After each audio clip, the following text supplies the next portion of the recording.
What's up, YouTube? It's your girl, Brown Sugar Love, and I'm back with another video. I know I haven't been on these YouTube streets, but I'm here now. So make sure you like, subscribe, and comment, and I got some good videos coming your way. In today's video discussion, we're going to be talking about 10 white hotties from the 90s. And I just wanted to give these men on this list their flowers because they really did the damn thing in the 90s, in the early 2000s, and beyond. And also, RIP to some of the men that's on this list as well. So we're going to jumpstart right into it. Yes, this is a disclaimer of opinion. This is my opinion and my opinion only. If you want to make your own list, you can do that as well. I found my research and you should find yours. It's free on internet, Google, Microsoft, or whatever platform you use. Thank you. Coming in at number 10, we have Will Friel from Boy Meets World. He was also in Kim Possible as the voiceover for Ron Stoppable, and he was also in Batman Beyond. His smile, his hair, his eyes are just so dreamy, and especially the way he carried himself on Boy Meets World. That's why Will made my list. At number 9, we have Barry Watson. He was best known for the oldest brother in Seven Heaven, Sister Sister, and Samantha Who. He was the only reason why I watched Seven Heaven. Other than that, I did not care about that show. He just gave me dirty vans and good vibes. Like, I just like to have fun. And that's just all that it is. Coming in at number 8 is Matthew Lillard. He is so, like, beautifully dreamy to me. He was in Senseless with Marlon Wayans. Of course, he was Shaggy in Scooby-Doo, and he was also in Scream. Matthew just gives me these freak boy vibes, like let's go do something in the park type of vibes. Like that's the type of energy he gives me. He also seems very fun, charismatic, and spontaneous to be around as well. I like how he's just so goofily cute. You know, you got them guys that's just goofy cute, not in a corny type of way, but he's just so funny. It just makes him even more cuter type of way.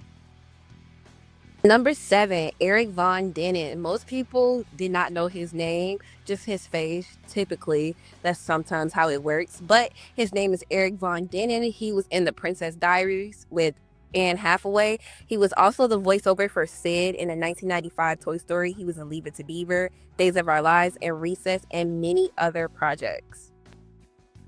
Eric gives me shy boy vibes, but I also love to read you poetry and paint art with you. He has a great smile. His hair and his just whole ambiance of mysteriousness just always intrigued me.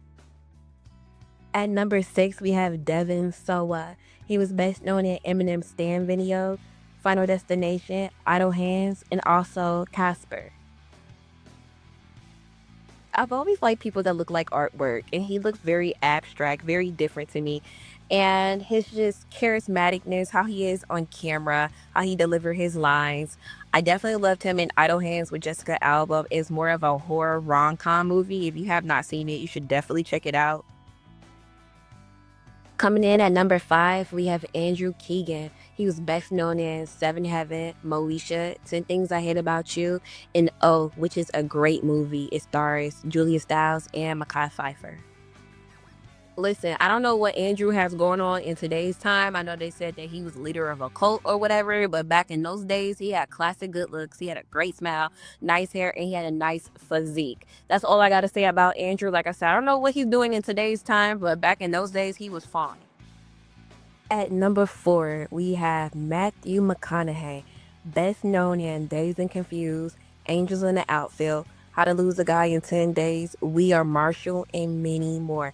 This man has so much sex appeal that is ridiculous. I don't know if it's because he got that Texas swag, his accent, or just his whole whip appeal, but Matthew McConaughey is a fine piece of man. Like, he's just a man's man. He just make me feel like he could just pick me up and just swoop me away. At number 3, we have the Australian darling himself, Heath Ledger. He's best known in 10 Things I Hate About You, Brokeback Mountain, and The Dark Knight. You can tell that Heath lit up every room that he went in. His beautiful smile, his high cheekbones, and just his meekiness and his coyness just gave this type of ambiance about him that was just so mysterious. He will forever be missed, and he was definitely the best person that played the Joker. At number 2, we got AJ McLean from Backstreet Boys. Cause everybody, yeah, rock your body.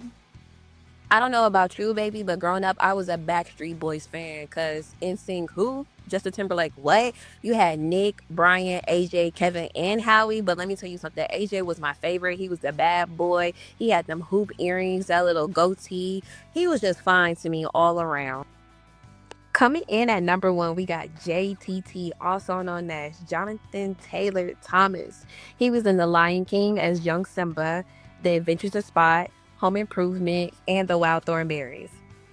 We can agree and disagree about Jonathan being number 1 all day long. I don't care. He's my number 1. When I was growing up watching Home Improvement, I always thought he was so funny. And with that being said, and plus his eyes are Mac Dreamy. All the guys on the list was Mac Dreamy, but he's the ultimate Mac Dreamy. So make sure you like, comment, and subscribe. And mwah.